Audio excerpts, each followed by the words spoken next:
Hey there everyone, Omega Gamer 89 here. Uh, just doing a quick walkthrough, little showing of this Minecraft project I've been working on. I told a couple of friends about it and they wanted to see it. Basically what I'm working on is a full recreation of the world of Termina from Legend of Zelda Majora's Mask. This is the whole little sewer area underneath the clock tower where you start out. I mean, after you chase the Skull Kid and he turns you into Deku Scrub, you come out that door, and there's supposed to be like giant piles of dirt there, but that's not exactly blocky. It's like a big blob, so it won't work. Figure something out for that later. It's still all very early on. There's supposed to be like right here like a giant water wheel, but that's essentially impossible to recreate in Minecraft. Um, but we have the water flowing through. We have the two big fences on either side, and these are supposed to be like green carved pillars. I'm probably going to figure out something better to use for that. That's just there for now. But walk through, walking up the stairs, derp, derp, derp, derp, walking up the stairs, derp, derp, derp. It's all pretty accurate as far as I can tell. Those pillars were kind of hard to do because they have to angle off at a weird angle that I can't do with these size blocks. So that's about as close as I can get. That's where the big wheel is, or the big axle that turns the clock tower. There's where the Happy Mask Salesman would be, being a creeper and everything. The door looks like it in the actual Majora's Mask. It looks like it's supposed to be about the equivalent of 3x3, but the doors are 2x1, so there's no way to make a 3x3 door with double doors. 1, 2. It'd have to end up being like 3 blocks high by 1.5 blocks wide, and that's impossible. So I'll figure something out for that later. Come out here, and we're in South Clocktown. That's my Deku Scrub right there, or at least the little bush where he lands on. We have 2 little stands here. They're building that little tower higher and higher. The water's there, and there. There's my clock tower. Obviously, there's no clock on it yet. That's not done. Here's the south exit. I'll probably use an NPC spawn egg for the dude who's supposed to. I'll probably use it for most of the guys. This is creative mode, so I can just spawn things. That's where the laundry pool would be. Nothing's finished yet, so it's just a big empty space. But I'll probably get some kind of texture or something made for that shield that's supposed to go there. There's like a sword and shield above that gate. There's supposed to be like a big signboard. If I can drop down. A big signboard like right here. I think there's supposed to be like a dog running around here, which honestly I'll probably use a wolf spawn for. Since at least if I don't smack it, it won't turn hostile, but there's supposed to be like a little dog running around this area. And it is a white dog, so that works. This is the south exit over here. Unfortunately, nothing there yet. That would lead you to the area that leads to the southern swamp and everything. Over here would lead to East Clocktown, not done yet. This is that treasure chest shop that you can go in and play that game where you have to try and run through the big maze and the floor tiles rise up and stuff. And you have to get the chest at the end. Obviously not done yet. Don't have anything of East Clocktown done yet. Wolf again.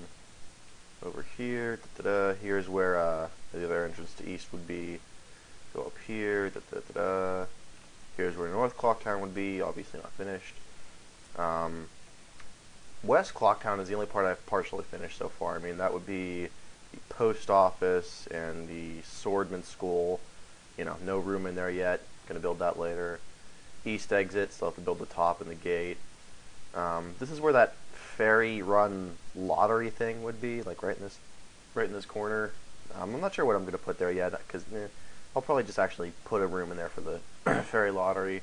You come down here, I think that's like the bomb shop, the regular store, and the curiosity shop is right there.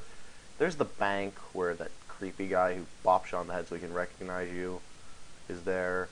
Come down here. I still have to build those awnings, little canvases that go over the doors. Not done yet, obviously. I think it's looking fairly good so far. It obviously needs a lot of improvement. I'm working on that. If anyone has any ideas for ways I can make this better, for how I can, maybe this color or this brick might work better to match that color or something. This is one of the things I'm least happy with because it really does not look that much like the actual game. The pattern on the floor here I'm actually pretty happy with. I think I got it pretty accurate, about as close as I could. The area around the little tower is actually supposed to be a hexagon. It's supposed to be six-sided, but and then there's supposed to be 6 triangles, 3 sandy yellow, 3 gray. But obviously I can't do that with the limited, the limited amount of precision I can do with these size blocks. I have to make the whole thing much larger for that to work. But I mean, from the aerial view, it looks pretty darn good so far. Down here, obviously, as you can see, I obviously started building very high up. The reason for that is that this is where you first step out and determine a field. Like, this is where the field would start, that base level. And I basically kind of calculated and tried to approximate how far the lowest point in the game was, which is, you're walking through the field and there's like that hole you drop through and there's puddles and there's usually Deku Bubbas and a gossip stone or a plant. Well, the furthest point down I think would be about 30 blocks, the equivalent of 30 blocks below the exit Termina field, which is about what I have here. So this way I can build up and down and not end up reaching below the bedrock and needing to go lower. Speaking of which, since this is creative, I can dig through the bedrock if I need to. And you know how there's like bottomless pits, you fall on that, you die. For those things, I can basically just dig all the way through the bedrock, so if you fall through that, you actually do die. Obviously, I don't want to die right now, so I'm going to plug this up. That's all just stuff that was pretty much, I was building walls, I had to fix this, redo that, redo it, redo it, redo it. And when I took out the bottom block, obviously, all the sand and everything fell through, because sand actually obeys gravity, which is so weird. Screw gravity. Yeah, from the bottom it looks really weird. But other than that, I mean, I think it's going pretty good so far. Next thing I'm going to get done is the laundry pool, and then probably North Clocktown.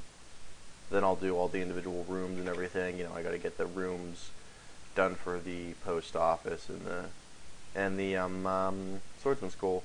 But I'm going to try and do a full recreation of the entire world of Termina as close as I can. This was inspired by a video I recently saw on heylols.com of someone who did basically this, but with Hyrule from Ocarina of Time, and they did an amazing job. So that inspired me to basically try and do it for Termina. I mean, this is still very early progress. I think it looks good so far, though. If anyone has any comments or suggestions as how it could make it better, maybe use this brick instead of that brick. Hey, here's where you can get this to do that, so on and so forth. Let me know. Other than that, hope you enjoyed watching, and thank you.